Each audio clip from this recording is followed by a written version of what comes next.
안녕하세요. 오늘은 창조절 10번째 주간입니다.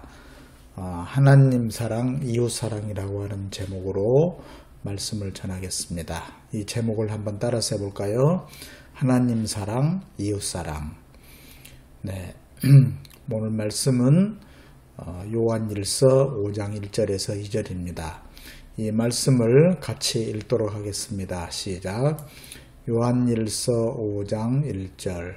예수가 그리스도이심을 믿는 사람은 다 하나님에게서 났습니다. 낳아주신 분을 사랑하는 사람은 다 그분이 낳으신 이도 사랑합니다. 우리가 하나님을 사랑하고 또 그 계명을 지키면 이로써 우리가 하나님의 자녀를 사랑한다는 것을 압니다. 아멘. 네, 오늘 제목이 하나님 사랑, 이웃 사랑이지 않습니까? 그런데 이것을 한자로 하면은 경천애인입니다. 경은 공경한다, 숭배한다. 천, 하늘, 하늘천. 하늘을 공경하고 애인, 사람을 사랑한다. 하늘을 숭배하고 인간을 사랑한다. 우리 어린이들 요거 한자로도 이렇게 좀 다 외워놓으면 좋겠어요. 경천애인.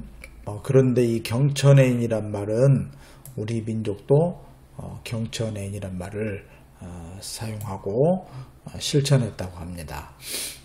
그리고 그 유교, 공자님, 맹자님이 만든 유교, 유교에서도 이 경천애인, 그러니까 하늘을 공경하고 사람을 사랑하는 그것을 실천을 했다고 해요. 또 구약을 성경으로 하는 종교가 있는데요. 혹시 우리 어린이들 아는지 모르겠어요. 구약, 성경 말씀은 신약하고 구약이 있잖아요. 근데 구약을 성경으로 사용하는 종교가 있어요. 그 종교는 유대교가 있고 또 이슬람교가 있고 또 기독교입니다. 그래서 구약을 성경으로 하는 종교는 아브라함 종교라고도 해요. 왜냐하면 아브라함을 믿음의 조상으로 같이 생각하기 때문에 그렇습니다.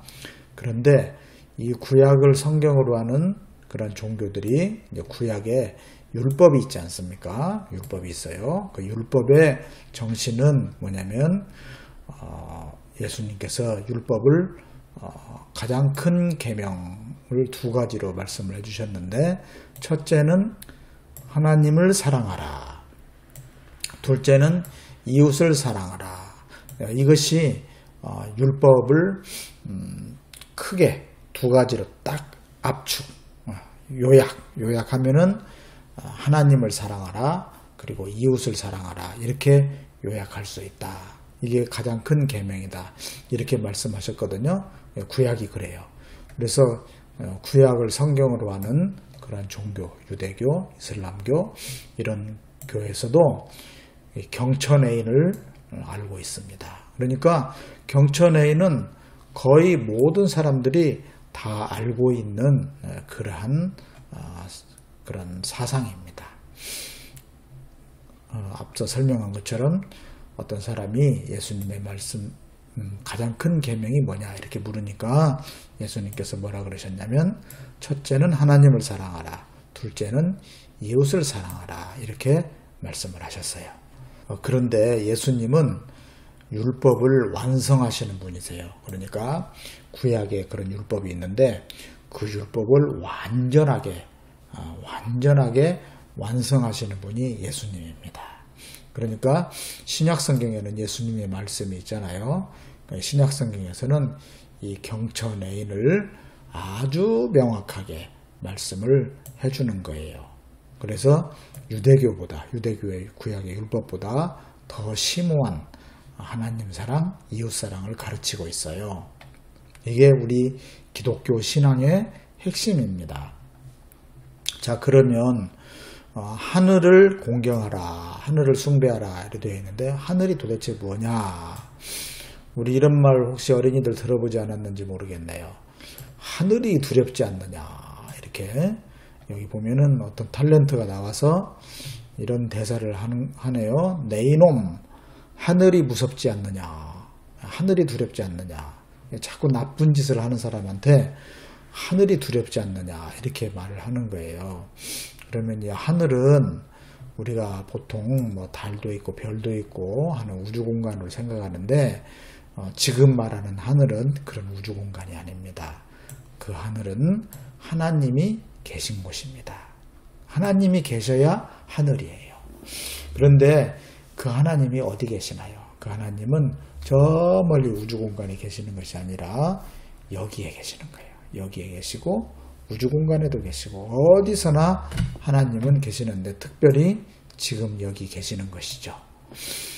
그래서 우리는 하나님을 두려워하는 그런 마음을 우리가 갖고 있잖아요. 그 마음이 뭐냐면 바로 하늘을 두려워하는 마음이기 때문에 그래요. 그래서 하늘을 두려워하는 마음이 하나님을 공경하는 그런 마음입니다.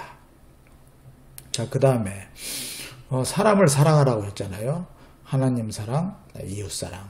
사람을 사랑하기인데 우리 한번 이것을 한번 해보겠어요. 이 말을 한번 해보겠습니다. 산을 사랑하는 사람은 산을 사랑하기 때문에 사랑하는 산을 사랑하는 사람도 사랑한다. 네.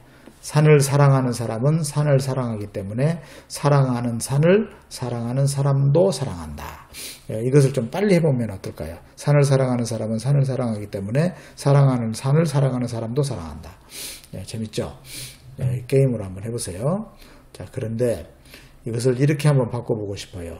예수님을 사랑하는 사람은 예수님을 사랑하기 때문에 사랑하는 예수님을 사랑하는 사람도 사랑한다. 숙제입니다. 한번 이걸 외워놓으세요. 예수님을 사랑하는 사람은 예수님을 사랑하기 때문에 사랑하는 예수님을 사랑하는 사람도 사랑한다. 예, 그렇게 하면 좋겠네요. 자, 그래서 예수님을 사랑하는 사람은 다른 사람도 사랑하게 되는 것이죠. 예, 그럼 사랑이 무엇일까요? 사랑이 무엇인가? 쉽지 않아요. 사랑이 무엇이냐 이렇게 물으면 답이 쉽지가 않아요. 그런데 저는 사랑은 공감이다. 공감이라는 것은 같은 느낌, 같은 마음을 가져주는 거예요. 그러니까 고통을 받는 사람한테는 그 고통을 같이 이해하고 그 같은 마음을 가져주는 거예요. 또 즐거운 마음을 가지고 있는 사람한테는 또 같이 즐거워하는 거예요. 그래서 이웃을 향해서 같은 마음을 가지는 것이 공감이다. 이렇게 말해 보겠습니다. 자, 공감하면은 서로가 이렇게 통해요. 예, 서로. 공감을 안 하면 서로 안 통하죠. 제가 이제 동영상을 하나 여기에 보여주겠는데요. 소리굽새가 공명하는 것을 보여주겠습니다. 잠깐 보겠습니다.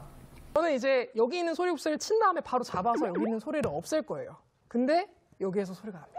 약간 마술사 같은.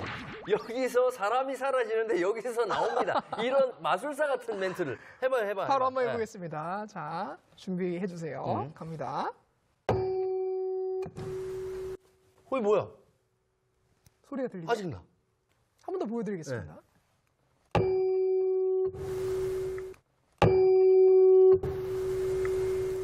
오, 들려.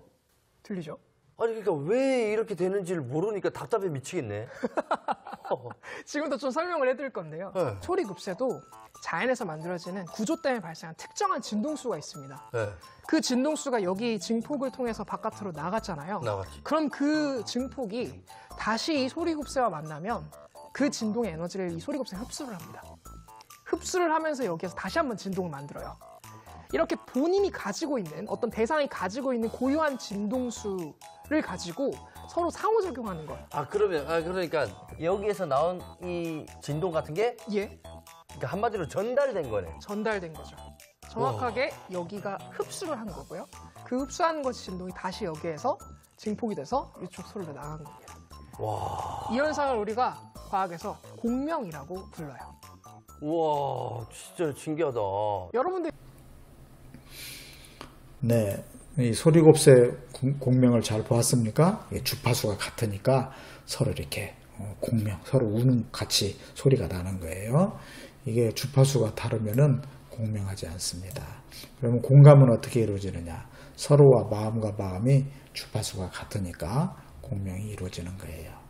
자, 하나님과 주파수가 맞으면 우리 마음에 하나님의 말씀으로 공명이 일어납니다. 그것이 사랑이죠.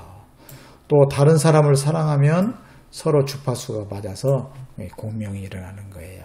그것이 사랑입니다. 그래서 하나님을 사랑하고 이웃을 사랑하면 서로가 주파수가 맞게 되는 것이죠. 예, 서로가 공감하면서 그렇게 서로 사랑하는 관계가 되는 거예요. 그런데 성경에 보면 욥기라는 성경이 있어요. 구약에 있어요. 욥이 어떤 병에 걸려가지고 굉장히 고생을 하는데 친구들이 찾아왔어요. 근데 이 친구들이 욥의 이야기를 딱 듣더니만은 막 욥을 막 책망하는 거예요. 네가 지금 이렇게 고통을 당하는 것은 네가 죄를 져서 그렇다. 그러니까 죄를 회개해라 하면서 막 손가락질하고 친구들이 그랬어요.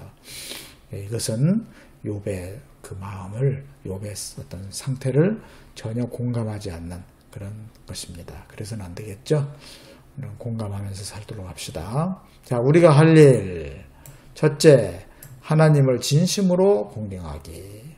두 번째, 이웃을 내 몸처럼 사랑하기, 공감하기. 이것을 실천하면 이게 바로 구원이에요.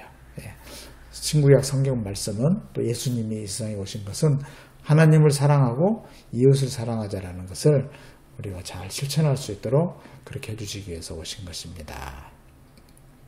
그러면 기도하겠습니다.